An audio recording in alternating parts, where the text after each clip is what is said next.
Welcome back everybody to How Fast Will It Go, and today we're dealing with the 2016 Audi R8 V10 Plus, although now it has a V12 engine, 6 litres, twin turbocharged, and it packs 1,191 horsepower and 623 pounds-feet of torque.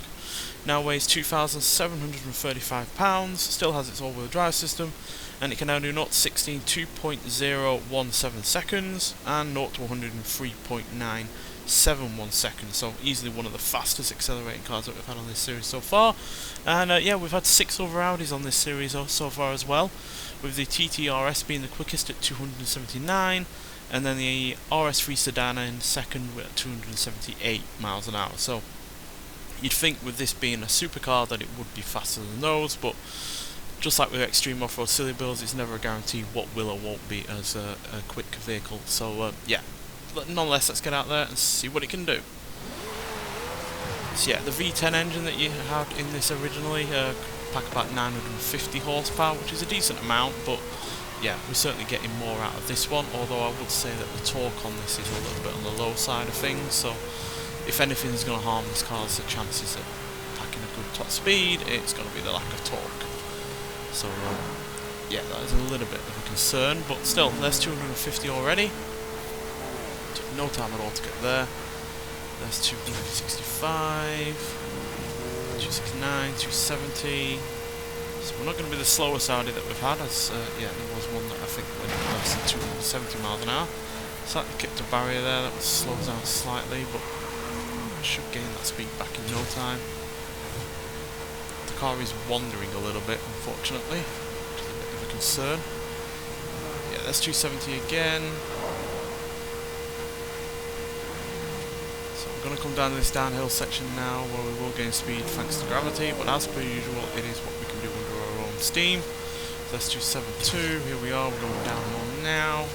That's 274, 5, any more than that? No, so it didn't give us a huge boost in speed there. So yeah, that's 272.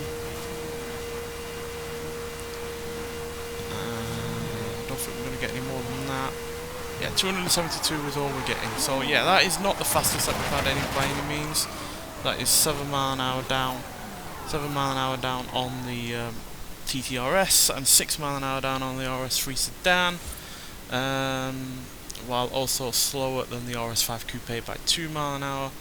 But we do match the RS4 Avant, which is obviously a much larger estate car, and we are quicker than the RS7 Sportback by 1 mile an hour and the RS e-tron GT by 3 miles an hour. So decent enough as far as Audis go, but yeah, it's nowhere near as quick as you would like. But it does go to show that the platform that this car is based on, which is obviously shared with Lamborghini, that it's as quick as the Huracan Performante, as well as the Aventador SVJ.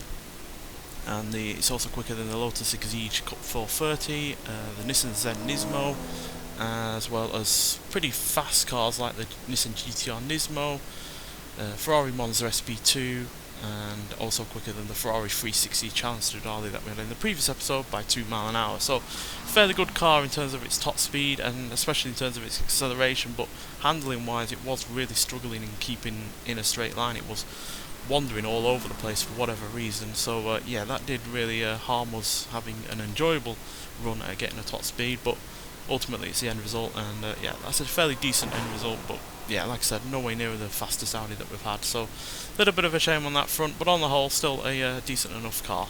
Nonetheless, so thank you for watching, and I'll see you in the next one. Bye.